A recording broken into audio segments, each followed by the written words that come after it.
वारिस शाह दा बोलना पेत अंदर ते दानिशमंद नूं गौर जरूर है जी। और सुप्रीम कोर्ट ऑफ पाकिस्तान में जस्टिस मुजाहिर अली अकबर नकवी साहब का जो केस है, वो शायद चीफ जस्टिस ऑफ पाकिस्तान ने हमारी बात सुन ली और अदल के तकाजे पूरे करने जा रहे हैं वो कि वो उनके इस्तीफे के बावजूद सुप्रीम जुडिशल काउंसिल में उनका केस चलेगा। और बातें ऐसी हो रही हैं कि ऐसा नहीं हो सकता कि आप साख को खराब कर दें इदारे की और इस्तीफा दे के चले जाएं। और उसके बाद होता क्या है कि जस्टिस एजाजुल एहसन साहब भी इस्तीफा सदर मुमलिकत को भिजवा देते हैं, वो कबूल भी हो जाता है। अब इसमें कि जस्टिस अली अकबर मुजाहिर नकवी और उन पे जो लगे इल्जामात हैं वो सच्चे हैं झूठे हैं, ये तो फैसला सुप्रीम जुडिशल काउंसिल करेगी। मगर ये कोई भी इसमें दो राय नहीं, बड़ी अच्छी बात है कि ऐसा नहीं होना चाहिए कि आप इदारे की साख को बर्बाद करें या आप अपने अथॉरिटी का गलत इस्तेमाल करें और इस्तीफा देके घर चलते बने। मगर जस्टिस एजाजुल एहसन रवां बरस अक्टूबर को चीफ जस्टिस ऑफ पाकिस्तान बनने वाले थे, और जो शख्स अक्टूबर को रवां बरस चीफ जस्टिस ऑफ पाकिस्तान के मनसब पर फायज होने वाला था, ऐसी क्या बात थी कि उन्होंने इस्तीफा दे दिया।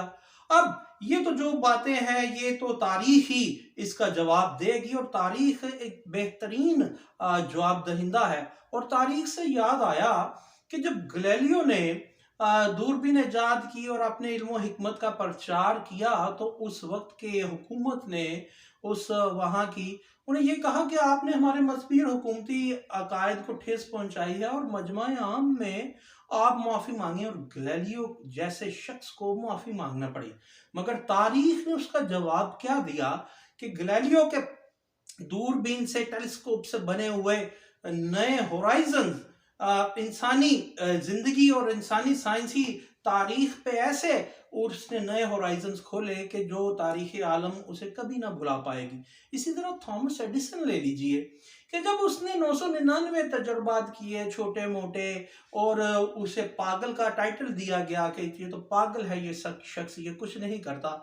मगर जब उसने बल्ब इजाद किया, दुनिया रोशन कर दी, तो उसका नाम भी थॉमस एडिसन का भी जब तक दुनिया में रोशनी है कायम रहेगा।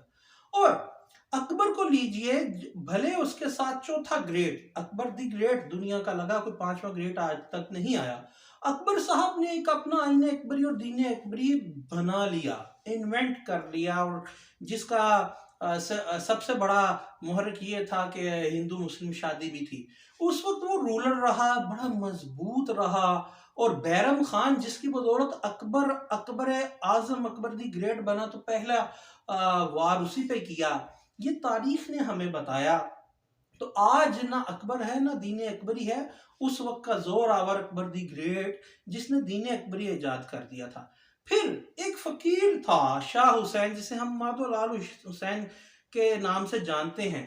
अकबर के ईरा में ही वो थे, और अकबर की और एक फकीर की आपस में जनाब एक रंजिश रही, और अकबर दी ग्रेट उस फकीर को शाह हुसैन को यानी माधोलाल हुसैन को झुका ना सका। ग्रेट तो अकबर के साथ ही लगता है, बड़ा ताकतवर था, दीन अकबरी भी था, और रूलर था पूरे हिंदुस्तान का। मगर तारीख एक बेहतरीन जवाब दहिंदा है। शाह हुसैन अकबर से ज्यादा उसकी तुरबत पे लोग जाते हैं, और अपने मन की मुरादों का मुहर्रिक मंबा समझते हैं, दुआएं करते हैं। ये है वो तारीख कि ताकतवर बात औकात कमजोर को स्नब कर देता है, उसको डिच कर देता है, उसे डिफीट एक्सेप्ट करने पे मजबूर कर देता है। मगर जो तारीख है वो ऐसा जवाब दहिंदा है कि फिर वो बता देती है ताकतवर को कि जनाब आपने जो किया था वो गलत था, और आपकी ताकत को मैं जमी बोस कर दूंगी। और वो जो मगलूब वो जो डिफीटेड शख्स था, वो जिसने सरेंडर किया था, वो आपसे ताकतवर था। ये मैं आपको वाजे करता चलूं कि इस तमाम तवारीख का या हवाला जात का जो जिक्र है वो जिम्नन सामने आया है ये सुप्रीम कोर्ट के मामले में, वरना इसमें कोई इंटेंशन शामिल नहीं।